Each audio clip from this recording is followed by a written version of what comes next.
Some nights, the heaviest thing in the house is not the tool bag. It is the bootlace you cannot bring yourself to untie at 11:15, while dust from the job still sits on the floor mat. You are home, but the noise of the site is still somewhere in your ears. So why does a simple pair of boots by the front door feel like more than boots? This may be the weight that follows you home after a hard day's work. I'll walk through why it can happen, and why it can feel so quiet. The heaviness left by work boots is when the job is technically over, but your body and your mind keep acting like the shift is still pressing on you. It can look small from the outside. A pair of boots near the entrance.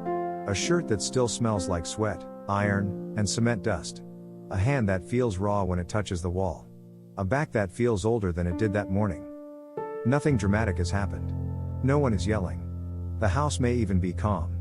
But inside, there is a strange pause, like some part of you has not crossed the doorway yet. You may stand there for a few seconds longer than usual. Keys in your hand. Phone low on battery. Lunch container still in the truck, or left in the bag because dealing with it feels like one more small thing. The boots are off, or almost off, but the day is still on you. One common reason is that physical work does not end the moment the clock says it ends. Your body may spend 10 or 12 hours lifting, bending, gripping, balancing, listening for danger, and moving before your mind has any time to catch up. By the time you get home, a normal step like taking off your boots can feel strangely emotional, because it is the first moment where nothing is demanding motion. The stillness can feel unfamiliar after a day built around force.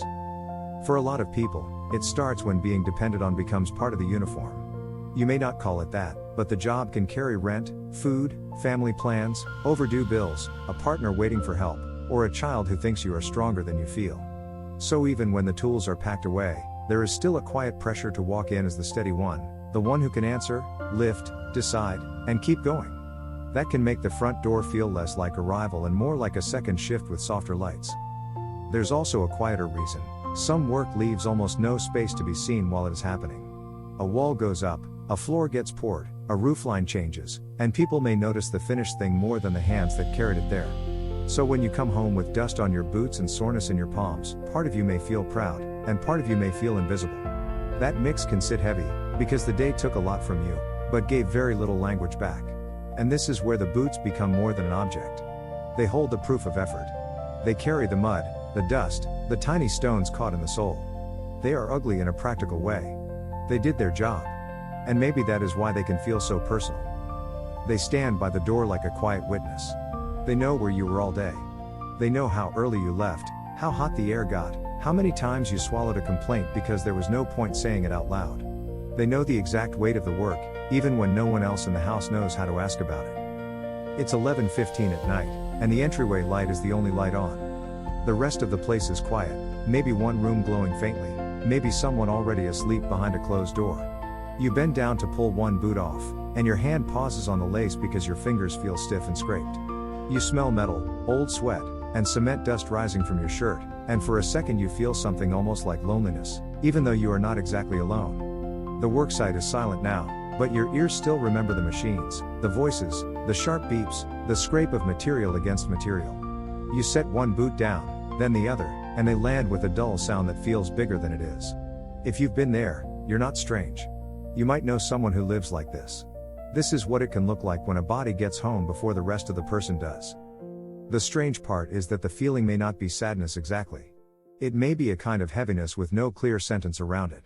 You might be thankful for the work and worn down by it at the same time.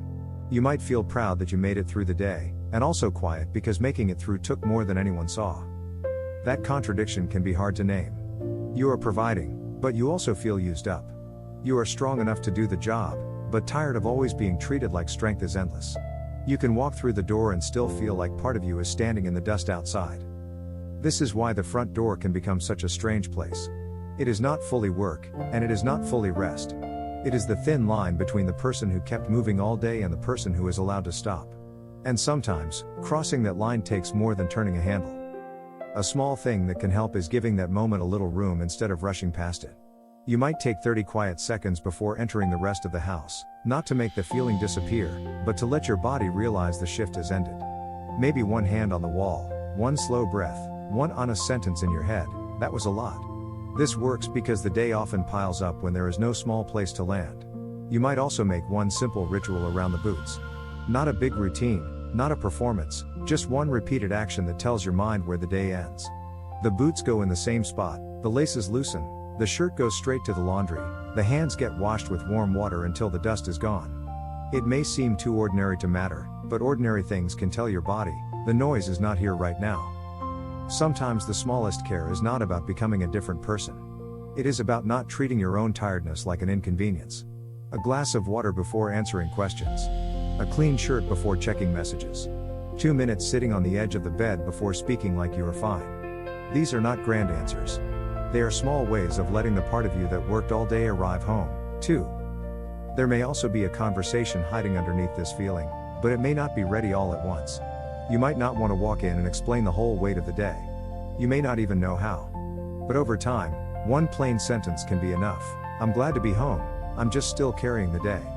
That kind of sentence does not ask anyone to solve it. It simply lets the truth stand in the room with you. And there's something else here that isn't talked about enough. Sometimes the heavy feeling is not asking for a big answer. Sometimes it is only asking not to be ignored the moment the boots come off. Because those boots by the front door are not just dirty.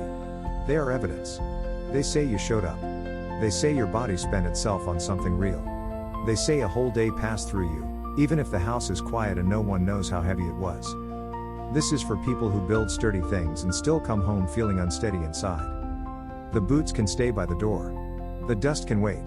The night can be quiet without requiring you to explain every part of it. Sometimes, the most honest thing is simply noticing that you made it home, and letting that be enough for a moment.